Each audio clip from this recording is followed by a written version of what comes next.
Olá, caros seguidores. Estamos mais um dia aqui na nossa discussão sobre direito previdenciário e hoje grata satisfação de estarmos com o nosso amigo e colega de trabalho, o Dr. Marcos Roberto Costa, da cidade vizinha nossa, de Descalvado, que eu gostaria que ele por si só se apresentasse, pois é muito extenso o currículo dele e assim, eu preferia que ele se apresentasse.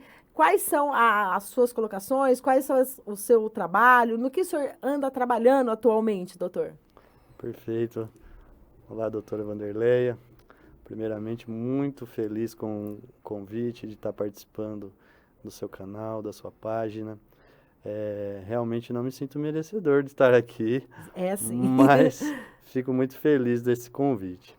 Bom, atualmente eu continuo advogando, né? Sou advogado desde 2005, mas com mais eficácia aí, né? E desde 2011 como professor, né? Nos últimos 2 anos agora estou coordenando um curso de Direito também. Então, muito ligado à advocacia e ao ambiente acadêmico, tá? No âmbito da advocacia, que é uma das paixões, atuo mais no direito do trabalho, né?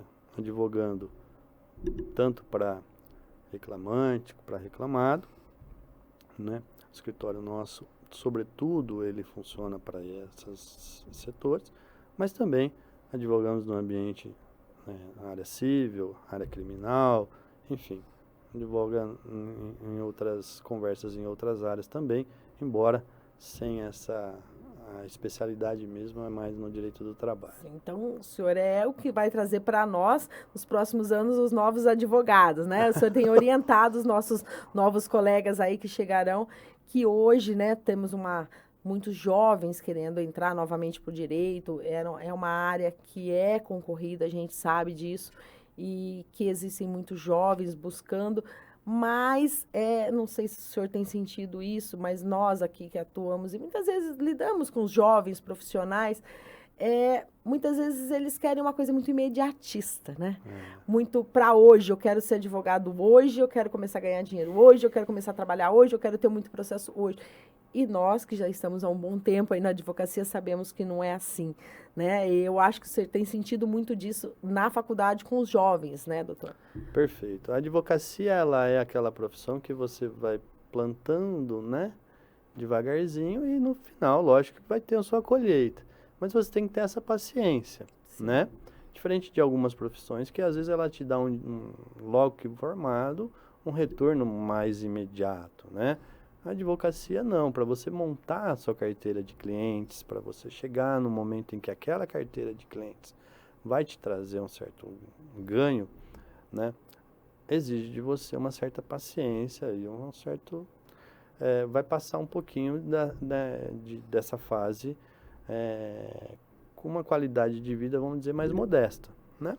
Mas sem promessas de riqueza, né? Que nenhuma profissão dá para ter essa promessa.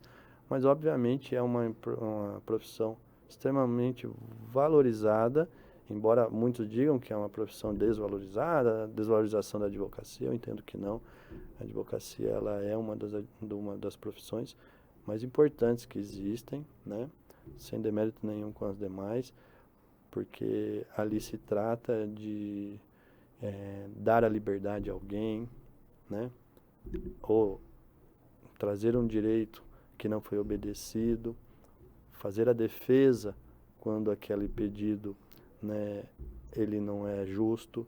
Então, para mim, a advocacia hoje é uma das profissões mais belas e mais importantes que sou muito grato de ter escolhido e apoio a todos, né? Hoje até minha filha está fazendo direito e não por exigência minha, mas por escolha dela. Mas é essa paciência com a advocacia, mas ao mesmo tempo esse vislumbre que você pode fazer algo bom com ela, né, para a sociedade. Eu concordo com o senhor. Eu acho que, também vou falar por as minhas palavras, eu sempre busquei na advocacia, pelo que eu percebo o senhor também, esse ajuste social, ou seja, a busca do direito daquele que de alguma forma está sendo lesado.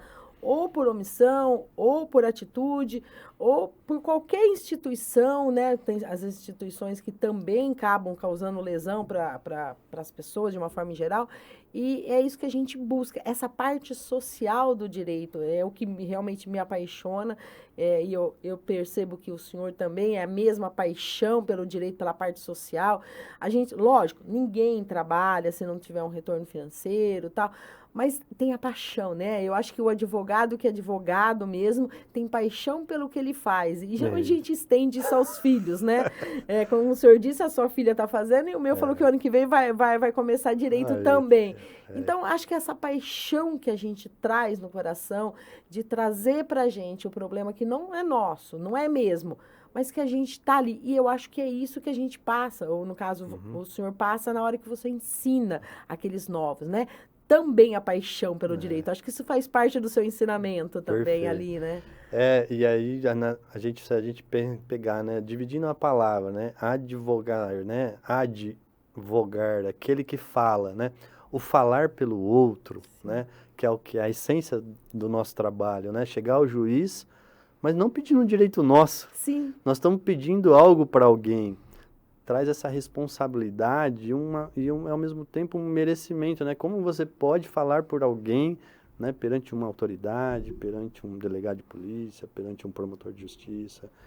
E essa é a essência da nossa advocacia, né? Da nossa profissão. E aí por isso que nós mesmos, como advogados, temos que reconhecê-la sim e fazer do nosso trabalho com muito zelo, com muita dedicação, preocupado nesse trabalho. Acho que a gente não atua com a promessa de ganho. Sim. Né? Atividade de meio, né? Nós temos que utilizar, né, dos meios necessários para atingir, né, o melhor, né, na busca da justiça, na busca do direito. Né? O resultado final, sobretudo a nossa profissão, ela é uma obrigação de meio, né? Falando um pouquinho de direito civil obrigacional aí. Sim. Nossa obrigação, quando nós entramos com um processo, por exemplo, trabalhista, doutora que atua mais no previdenciário, né? Não tem a promessa de que vai dar certo. Não tem como. Né? Mas que vai utilizar de todos os meios necessários, legítimos e previstos na legislação, que poderão trazer ao final um resultado positivo. Se não trouxer, é uma questão que também todo processo pode ser que ele tenha um resultado positivo ou negativo. Sim, como o senhor disse, nós trabalhamos buscando um meio, né? Se a gente tem material, se tem a legislação que nos ampara, a gente vai estar utilizando dela, que eu acho que esse é o trabalho realmente do advogado, né? E o que causa nossa profissão tão linda, né? Ela nos dá essa satisfação muito grande. Admiração. Por isso, admiração, eu acho que é essa palavra. Às vezes a gente escuta, né? Acho que o senhor já ouviu muitas vezes isso. Por que vocês são doutores, né? Mas, na verdade, foi um título que nos foi dado há tantos anos atrás, na época do Império. Por quê? Porque realmente a gente está aqui, como o senhor disse, buscando algo que não é nosso, usando a nossa palavra em busca de alguém, em busca do direito de alguém. E isso eu acho que assim, não tem preço, só quem vive a advocacia realmente para poder saber como é isso, né, doutor? E seguindo com relação à área que o senhor atua, além, como o senhor já falou, na parte de hoje ensinar, né, através da faculdade, os seus alunos, mas o senhor é atuante também. E dentre as áreas de atuação, como o senhor me disse, o senhor atua no direito do trabalho, tanto patrão quanto empregado. Então, acho que o senhor busca ali alguma coisa que tem relação também com o direito previdenciário, por exemplo, no caso de um acidente, né? Um acidente de trânsito ou um acidente no local de trabalho, isso gera um retorno para o trabalhador e gera também, muitas vezes, a necessidade de estar ligado à previdência, né? Nesses casos, o senhor tem atuado buscando, no caso, quando o senhor for de funcionário, quando é de um trabalhador, o que o senhor busca dele quando ele sofre um acidente, seja de trânsito ou no percurso, que a gente sabe do direito do percurso, ou seja no próprio local de trabalho, né? Então, esses tipos de ações também estão correlacionadas à previdência, né? Qual que é o trabalho que é feito no caso de um trabalhador que sofreu esses tipos de acidente, qualquer um desses acidentes? Perfeito. Bom, só falando, né, um pouquinho antes, voltando um pouquinho antes, todo o processo trabalhista, né, doutora, ele gera, ao final, se o trabalhador ganhar, a maioria dos direitos, havendo verbas salariais, terá um reflexo na Previdência, né? A Justiça do Trabalho, ela passa a executar, né, de ofício, inclusive, né, aquelas contribuições que o empregador deixou de dar o direito ao empregado, por exemplo, uma hora extra. Quando ele deixa de fornecer esse pagamento ao trabalhador, ele automaticamente também deixa de recolher a Previdência, né? Então, a Justiça do Trabalho, ela vem e começa a cobrar essa contribuição social, que é a Previdência, para que amplie o custeio, né? Afinal de contas, para amparar depois os trabalhadores nessa situação, como a doutora mesmo ventila, de um acidente de trabalho, né? A gente sabe que também existe aquela previsão do seguro do acidente de trabalho, né? Que tem, enfim. Mas aí falando sobre o acidente em si, a empresa, ela tem uma obrigação, né, de cuidar do ambiente de trabalho do seu empregado, né? A legislação estabelece que é a obrigação da empresa fornecer ao seu trabalhador um ambiente de trabalho sadio e seguro, né? Para que evite essas situações, né? Me lembro de quando estudava Direito do Trabalho, né, de atrocidades em que aconteciam, né, com trabalhadores, principalmente nessa fase em que não se conhecia muito direito, não se tinha muito reconhecido que o trabalhador era importante, né, para a sociedade, né? De repente, a burguesia da época entendia que a busca do lucro máximo e acabava minando as energias naturais, vitais dos trabalhadores, né? E aí, hoje, com a nossa legislação, então, ela foi evoluindo, né, ao tempo, e hoje nós vemos que ela traz ao empregador essa obrigação de cuidar do ambiente de trabalho do reclamante. Bom, e aí? O que acontece quando há o descuido? Né?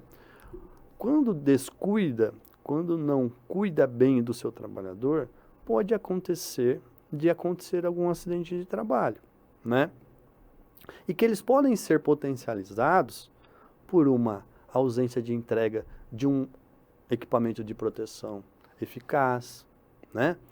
Por apontamento ou uma norma de segurança em que impede o trabalhador de ficar perto de determinada máquina, né? Então, tudo isso é obrigação do empregador fornecer e ensinar como fazer uso e de como se postar para evitar a ocorrência de um acidente de trabalho. Bom, na ocorrência de um acidente de trabalho, né, havendo essa situação, inevitavelmente virá, né, um processo, né? Eu, como advogo, tanto para reclamante como para reclamado, já advoguei em situações pedindo um direito acidentário, uma ação acidentária, né? E hoje as ações que envolvam direitos de danos extrapatrimoniais ou danos patrimoniais também vão para a Justiça do Trabalho, né? Outrora era da Justiça Comum, agora está na Justiça do Trabalho, com a emenda Constitucional 45 de 2004, né, alterando a Constituição. Então, lá no artigo 114 vai falar que esse tipo de ação também é da Justiça do Trabalho ser processada. O empregado, ele entra com um processo pedindo, né, para que seja feita a confirmação da ocorrência daquele acidente de trabalho, vai ter uma prova, e pedindo a indenização consequente disso, né? Muitos perdem a capacidade de exercício daquele ofício. Muitos perdem membros, né, que impede ele de qualquer ofício, não só daquele ofício em que ele trabalhava.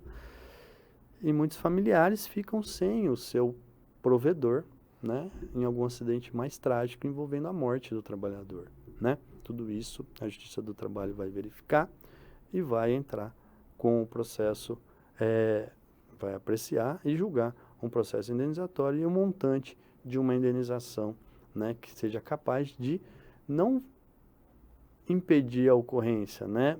Tem esse efeito pedagógico de impedir as ocorrências futuras. Né? A indenização, ela serve para isso, mas também de amenizar, já que aquela situação do acidente não se volta mais para trás, né? não deixa de ser Já acidentado, aconteceu. né? Exato. Então, para amenizar isso, então é atribuído a indenização como uma forma de ressarcir essa ocorrência. Bem, quando o empregado ele não é levado a óbito, né?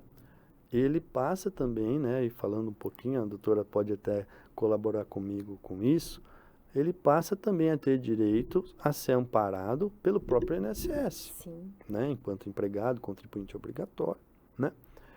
Para que ele possa ser amparado, né? Pelo aquele órgão que é a seguradora, né? Nossa seguradora Que é o INSS. institucional, para que ele possa ter uma vida um pouco mais digna. No direito do trabalho, isso, lógico que é observado, mas não retira do empregador a obrigação de indenizar, né? Uma situação é seguradora universal ou institucional. A outra situação independe o dever indenizatório do empregador, haja visto que era obrigação dele de propiciar um ambiente de trabalho, né, tranquilo, em que ele conseguisse exercer o seu trabalho longe do risco ou dessa ocorrência de um acidente. Ou seja, tinha que ter essa cautela, né? E é dever realmente do empregador ter essa cautela na hora de delimitar o trabalho, ou delimitar o local de trabalho e o material de proteção. E como o senhor sabiamente disse, e se caso houve uma lesão ali, ele pode se socorrer. De repente ele fica afastado, vamos falar a palavra do trabalhador, né? Ele fica afastado do trabalho por um período aí, 30, 60, dependendo do grau de ocorrência que aconteceu, e aí se assegura através de um auxílio-doença, junto à Previdência Social. Mas nós temos casos em quais eles não estavam registrados, por exemplo. E aí é um problema muito grave, porque às vezes a pessoa tá trabalhando numa empresa, já tá nela ali há 1 ano, 2 anos, mas sem o registro. Ainda, infelizmente, isso acontece e aí ele se acidenta. O que acontece? Ele vai chegar lá, isso na área previdenciária, ele vai me procurar e eu vou falar assim, peraí, você tem o direito, porque você sofreu um acidente, entretanto, você não tem recolhimento previdenciário, o que a gente chama de carência, você não tem a carência. E aí ele precisa se socorrer mais uma vez do direito do trabalho. Por quê? Porque se ele não tiver esses recolhimentos previdenciários, ele não chega no direito que ele tem como se assegurar. Então, se ele não tiver o recolhimento, porque ele não tinha o registro, ele não vai ter o direito a um auxílio, como o senhor disse, que é direito dele de ficar afastado ali por um tempo do trabalho até ele se recuperar. E se ele não se recuperar, se for realmente ocorrer uma perda muito grande ali, de repente um membro, o que incapacita ele, seria uma aposentadoria por invalidez, né? Nesses casos, ele também e deve procurar a Justiça do Trabalho. Perfeito, exatamente. Na verdade, como a doutora bem coloca, existe o requisito, né? Não só da incapacidade, mas alguns recolhimentos mínimos para você ser amparado pelo INSS, né? E às vezes ele só não tem, porque nós temos excelentes empregadores, mas nós temos maus empregadores também, né? E os maus empregadores não registraram, né? Usaram das energias laborais daquele trabalhador sem o devido registro em CTPS, sem o devido recolhimento, né? E aí tem realmente que entrar com o processo perante a Justiça do Trabalho, reconhecer aquele vínculo de emprego, para aí depois isso contar como tempo de serviço para ele, para ir no advogado previdenciarista, né, para tentar comprovar aí com aquela sentença da Justiça do Trabalho, aí começar uma nova discussão, né, perante o juiz federal lá para tentar ser afastado pelo INSS e, quiçá, se infelizmente for inevitável, a aposentadoria por invalidez, né? Sim. Pegando um gancho no que o senhor acabou de falar, realmente, né, existe competências diferentes, vamos falar assim, né? O direito previdenciário e o direito do trabalho e o direito civil. Nós estamos em 3 instituições que muitas vezes eu percebo no escritório, doutor, que as pessoas se confundem. Eles não têm esse entendimento, o trabalhador ou aposentado, ele não tem esse conhecimento que não é tudo uma justiça. E aí a gente entra num âmbito que eles realmente não têm necessidade de conhecer, ou não tem, é um pouco complexo, mas eu gostaria que o senhor nos explicasse aí, em algumas palavras, o que é essa competência para eles entenderem por que eu tenho que ir num juiz, eu tenho que ir no outro, eu tenho que ir no outro, eu não posso resolver tudo num lugar só. Então, se o senhor puder nos explicar um pouquinho sobre competência, eu acho que isso esclareceria para os nossos clientes. Bacana. Na verdade, é engraçado nós comentarmos disso, né? Porque nós estamos tão habituados em falar a palavra competência como se fosse algo acessível a todos. Só que quando as outras pessoas ouvem a palavra competência, vem aquele entendimento, talvez, não, lógico não de todos, mas aquele entendimento nosso, comum, de que competente é a pessoa boa, né? Competente no sentido... O que sabe sobre aquilo, o que sabe, né? E no âmbito do direito, competência ela é mais ligada à atribuição, né? Então, não é que o juiz A ou o juiz B, o juiz de um local e do outro, um seja menos competente ou menos sábio do que o outro, né? Na verdade, é que é divisões de tarefas, né? Competência seria isso. E nós, pela advocacia, a competência, ela nos retira o direito, mas também nos apoia no sentido de saber para qual juiz que a gente vai direcionar determinado processo e determinado assunto, né? Então, hoje, a justiça ela é dividida em competências. Então, nós temos, por exemplo, a Justiça do Trabalho, que vai lidar com situações mais de cunho trabalhista, né? Então, nós querendo entrar ou precisando entrar com um processo trabalhista, um empregado seletista, né? Um empregado, funcionário público não estatutário, porque agora tem um novo entendimento, enfim, vai para a Justiça do Trabalho, né?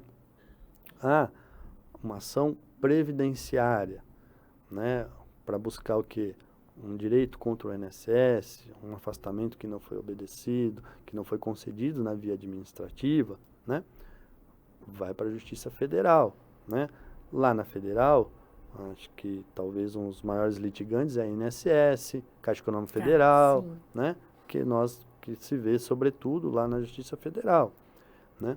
E na Justiça Comum, aquelas que a gente vê no fórum, fica mais direcionadas a ações de direito comum mesmo, direito civil, ou em algumas são divididas, né?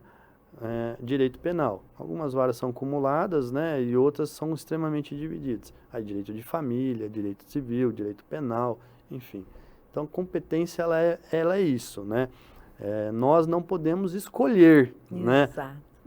Mas nós temos o dever de observar qual é o juiz que vai cuidar daquela matéria, daquele assunto. Por isso que eu falei há pouco, né? Ali no direito do trabalho, na justiça trabalhista, você vai comprovar que trabalhou, vai se discutir, trabalhei durante esse período, recebia tanto, não tinha um registro, pedindo meu registro. Mas não é esse que vai te aposentar, sim, né? Ou vai te dar o afastamento. Você vai ter que levar isso ao INSS ou até a Justiça Federal, que vai ser responsável para analisar se deve ou não conceder aquele benefício. Sim, então, em poucas palavras, acho que seria isso. Eu tenho um direito, um acidente ou um reconhecimento de um contrato de trabalho, mas eu também quero utilizar isso para minha aposentadoria. São órgãos diferentes e pleitos diferentes. Então, por isso que muitas vezes o advogado, o especialista na área do direito do trabalho, não necessariamente ele deve atuar, ou ele atua na área da previdência, porque realmente são áreas diferentes. Tem que tirar um pouco, eu acredito, essa ideia, as pessoas têm que entender que são áreas diferentes e cada uma tem uma legislação própria, né, doutor, que são muito complexas, ambas as legislações. Processo diferente, legislação diferente, prazos e formas de trabalho totalmente distintas. Exatamente, doutor. O senhor falou de prazo? Com certeza. Na área civil, nossos prazos são sempre um pouco mais estendidos, né? No direito do trabalho, mais encurtado, muito reduzido. E no direito federal, que é o da Previdência, médio, né? Porque nós estamos falando de prazo de 15, 10 e 8. Quer dizer, nós advogados, e até por isso, para eles entenderem, para as pessoas que nos acompanham entender, por que um advogado, muitas vezes, não faz tudo? Realmente, porque é humanamente impossível uma pessoa ter o conhecimento pleno de todas as áreas, Ah, pois sim. elas são muito É. complexas, como o doutor diz, tem prazos diferentes, acompanhamentos processuais diferentes, e isso torna a advocacia uma área muito complexa, muito difícil de se acompanhar. E aí, retomo na primeira conversa, com relação aos alunos, né? Eles vão para a faculdade, eles acham que vão atuar em todas as áreas. Aí eles começam a ter aulas e eles começam a perceber, peraí, mas isso aqui eu não entendo e eu nem gosto dessa área. Quando a gente fala não gosta, não é que a gente não gosta de atuar. Garanto que o senhor, se precisar, o senhor atua em todas as áreas. Mas tem algumas áreas que nos dão mais amor de fazer, né? Sim. Nos parecem mais práticas, nós temos mais o jeito para aquela área e menos para outra, né? Transformou-se, né, doutora, no nosso dia a dia, né? Mas eu só confesso, hein? Tem áreas do direito que às vezes. Não, que a gente não vai, não vou fazer isso, né, não. doutor? E às vezes até por uma concepção, por uma ideologia, por uma série de coisas. Não, Porque e por elas falta de conhecimento. Direito aeronáutico. Exato! Tá tão distante da minha vivência. O meu tributário, eu falo assim, gente, eu entendo quase nada. Eu entendo o tributário relacionado ao previdenciário. O restante não me perguntem que eu não sei. Porque ele é muito extenso, o direito é muito extenso.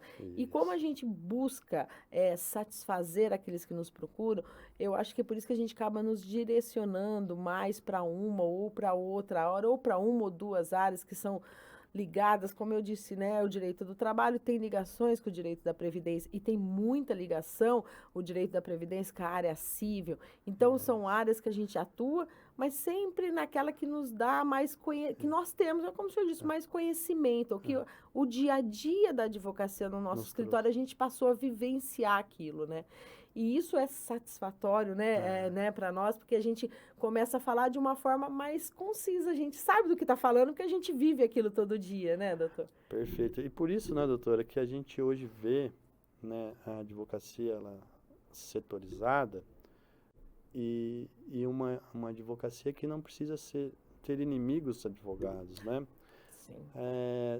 Às vezes você precisa do colega que outrora se advogou por um lado e por outro, ele foi seu adverso, não inimigo, e ele pode ser um parceiro em outro assunto, Sim. de uma outra advocacia. Sim, entendeu? exato. Esse respeito é extremamente importante, e eu tento falar isso para os alunos, que não é porque você está numa posição adversa, antagônica, vamos dizer assim, num determinado processo, que amanhã ele não pode ser um advogado colega, parceria com outros assuntos, que talvez você não domine, e não há problema nenhum. Nenhum, exatamente, porque nós não somos conhecedores de tudo, não tem como, é humanamente impossível isso acontecer, né, doutor? Perfeito. E eu acho legal isso porque, assim, como eu apresentei o senhor nisso, é amigo, é um colega, nós já tivemos em parte, eu de um lado, de repente, porque eu já atuei também no direito do trabalho, mas nós já tivemos em parte um com contra o outro, comuns. um interesse comum, e isso nos aproxima. Ninguém é inimigo de ninguém, né? Nós estamos buscando o direito daqueles que nos procuram, que confiam no nosso trabalho. Perfeito. E eu acho que o direito tem que ser representado dessa forma, né? E aí buscar realmente o interesse, a vontade de cada um naquilo que nós conhecemos, que temos um pouco mais de conhecimento, de especialidade, vamos falar assim, que eu acho que essa palavra é muito digna da atuação do advogado. Especialidade, a gente tem que se especializar. O senhor sou especialista em direito de processo do trabalho. Processo do trabalho, eu em direito previdenciário, e eu acho que essa especialização é necessária. Busca acadêmica então, eu sempre falo para as pessoas que me procuram, que de repente procuram por uma área que eu não atuo, e eu falo exatamente isso, eu não atuo nessa área. Mas você não conhece? Eu conheço, mas eu não atuo. Eu acho que o doutor tem o mesmo parâmetro. Sim, eu não atuo porque eu vou te indicar um especialista, né, doutor? E isso faz essa parceria que tem que haver também entre nós. Concordo com o senhor. Eu nunca tive muita vontade de aula, mas eu acho que se eu fosse dar aula, eu seria aquela professora que fala, gente, nunca vamos brigar. Vocês só briguem com seus opositores ali, que a pessoa realmente que causou o prejuízo para você, né? No meu caso, o INSS, o reclamado, mas também não pode ser pessoal. Mesmo quanto a instituição. Como eu falei, eu na Previdência, muita coisa, doutor, eu ainda tento resolver na conciliação. Como? Eu vou lá, Ainda sou aquela advogada que vai lá no posto do INSS, conversa com o funcionário, fala, "Ó, o que você não acha se a gente fazer assim? Peraí, que eu vou procurar, de repente eu resolvo o problema do meu cliente ali, no administrativo. Perfeito. O judicial... Evita até o uso do judiciário, desde que você faça um pedido bem feito, junta as provas necessárias lá no administrativo, né? Você resolve o problema, e eu acho que o senhor também faz isso. É. Infelizmente, no direito do trabalho, a gente às vezes não consegue isso, porque como nós falamos, às vezes a pessoa está sem o registro em carteira e ela precisa buscar... É inevitável. Uma coisa que eu tenho encontrado muito, que eu acho que o senhor vê isso, por exemplo, no direito da Previdência, eu preciso muito de informações da empresa, né? Muitas empresas às vezes fecharam, e aí fala, poxa, agora a empresa fechou, aonde que eu vou buscar o meu PPP que eu preciso para minha aposentadoria? Ou essa empresa não existe mais, ninguém ficou com os documentos, porque eu preciso de uma cópia do livro, porque por algum motivo aquele registro, aquele contrato de trabalho não consta no meu CNIS. E nesses casos também eu preciso me direcionar A Justiça do Trabalho para fazer um pedido de emissão do PPP, né, ou o próprio juiz ele chamar um perito para que analise aquelas condições e ele próprio emita. E aí, doutora, só comentando, né, a gente tem algumas regras, né, que é da prescrição, né, e quanto a isso, não tem prescrição, né? Exato! Esse pedido de um documento lá de 1960 e pouco, né, pode ser apreciado pela justiça hoje, né, porque na verdade às vezes é lá que tem a história para que o INSS possa fazer uma análise correta e justa daquele documento, daquela situação de trabalho que ele vivenciou lá atrás, né? Concordo com o senhor. Eu acho que aí foi, sabe as palavras, porque tem uma regra, né, no direito do trabalho, o senhor melhor do que eu até para explicar, mas existe um prazo para você ajuizar uma ação contra uma empresa que você já trabalhou 2 anos. Retroage 5 e ali acabou o meu direito. No direito previdenciário não é isso, né? Na verdade, o direito previdenciário não tem esse prazo prescricional, né? Então, a pessoa procura, né?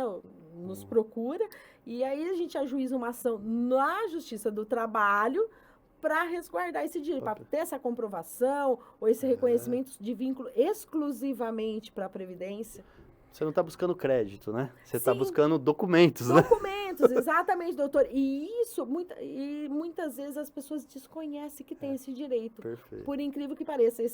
No final do ano eu tô com um caso desse, onde a pessoa trabalhou para um tio durante anos e não tem registro. Só que tem alguns documentos, tipo uma carteira de saúde. E agora a gente está buscando... Tentando levantar no direito do trabalho, esse reconhecimento do vínculo, e aí eu poder utilizar esse período para me conceder a aposentadoria, requerer a aposentadoria dela. Eu acho que o senhor encontra muito disso ali ainda, porque a gente mora em cidade pequena, né? E ali tem muito trabalhador que não tem esse material, principalmente o rural, né? Nós temos 2 mundos, esse que a doutora fala, né, que é da busca por documento, e a doutora sabe mais do que eu. Nós temos com outro problema, que é o limbo previdenciário, né? Sim, sim. Que é também tendo que se socorrer quando o médico do trabalho diz que aquela pessoa não tem condição de trabalhar. O médico do INSS fala, tem condição de trabalhar. Aí a empresa, não, aqui você não pode trabalhar porque meu médico falou que você não pode. Aí a pessoa vai para o INSS, o médico fala, não, afastada você não deve ficar porque você está capaz de trabalhar. E para quem que eu procuro? Exatamente. Qual das justiças que eu vou me socorrer? Direito do trabalho ou direito da Previdência? Eu acho que essa é interessante. E assim, se o senhor puder nos explicar um pouco sobre isso. Na verdade, é o chamado limbo, né? Que fica mesmo num mundo que não sabe para que lado vai. A Justiça do Trabalho tem aceito algumas demandas, né? Contra a empregadora, no sentido de pagar o salário durante aquele período, porque o médico da empresa está falando, eu não tenho condição, não posso trabalhar.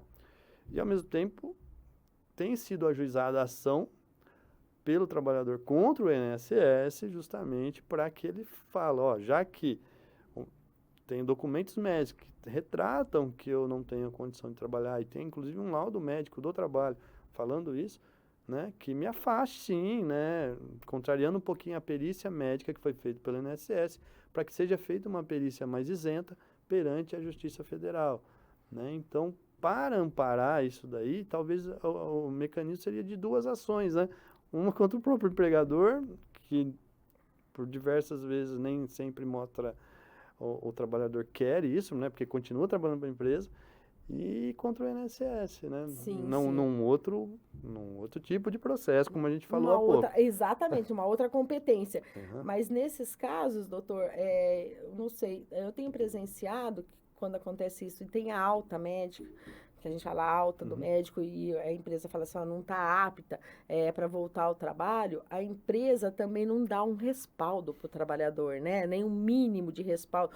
Ou, né, em muitos casos, até o médico do trabalho acaba dando a alta, ou seja, o retorno do trabalho só para a empresa poder dispensar ele. Também Mesmo eles não estando aptos. A delicadeza da situação. Eu acho que tem que ser analisado, eu não sei se o senhor tem visto isso, mas eu tenho presenciado isso. A empresa convence o médico do trabalho a dar alta para ele retornar ao trabalho, passa o período de estabilidade ali, que depende do tipo de acidente, do tipo de doença, cada um tem um período, se eu falha a minha, se não for isso, que tem de estabilidade, né? Nós temos diversos tipos. Quais são as estabilidades aí que a gente poderia? Diversas, né? Temos da gestante, temos do acidentado, temos a estabilidade do dirigente sindical, enfim, cada uma com o seu prazo. Sim, e aí com esse retorno do trabalho, aí a empresa vai dispensa ele. Então, esse período que ele ficou, nem recebi da Previdência, mas também eu ainda fiquei afastado até a demissão, esse período eu posso pedir do meu trabalhador. Sim, exatamente. Pedir contra a empresa. Contra a empresa, né? Lógico que não, que a gente falou bem no ensino nas conversas, não é certeza, digamos. Sim. Né? Mas é com ele, é ali que você vai discutir, é a Justiça do Trabalho que vai verificar se está correta a empresa ou ela está, né, faltando com o seu trabalhador. E se o judiciário reconhecer que a empresa está faltando, vai mandar pagar todo esse período salarial que não foi respeitado, enfim. É ali mesmo para que dá esse amparo, né? Nós, quando falamos em direito previdenciário e direito do trabalho, uma coisa é certa, a gente trata de renda mínima, né? É o ganha comida, né? É a subsistência, né, dele, perfeito. do trabalhador e depois, posteriormente, do que tiver afastado, do aposentado e da família, com certeza, né? Então, eu acho que é isso que, mais uma vez, a gente busca no direito. O direito, ou seja, a essência daquela pessoa que necessita. E a gente está ali colocando a nossa cara para fazer isso, né? E o nosso pouco conhecimento que a gente consegue durante o tempo de vida aí na atuação, a gente consegue aprender, vamos falar, porque a gente também aprende todo dia, porque nos faz estudar, né, doutor? Eu acho que é essa palavra, nos faz estudar todo dia e sempre buscando a melhor condição para aqueles que nos procuram. Doutor, nós vamos estar encerrando aqui o nosso podcast. Um prazer, tudo que o senhor colocou aqui para nós, o ensinamento que o senhor nos deu aqui, eu tenho certeza que vai ser de muita valia para os nossos seguidores. Eu que aprendi. Eu agradeço de verdade o convite, desejo muito sucesso a vocês. Muito obrigada. E encerramos aqui mais um podcast e continue nos acompanhando para novos ensinamentos com alguns colegas que traremos ainda nos próximos vídeos. Muito obrigada.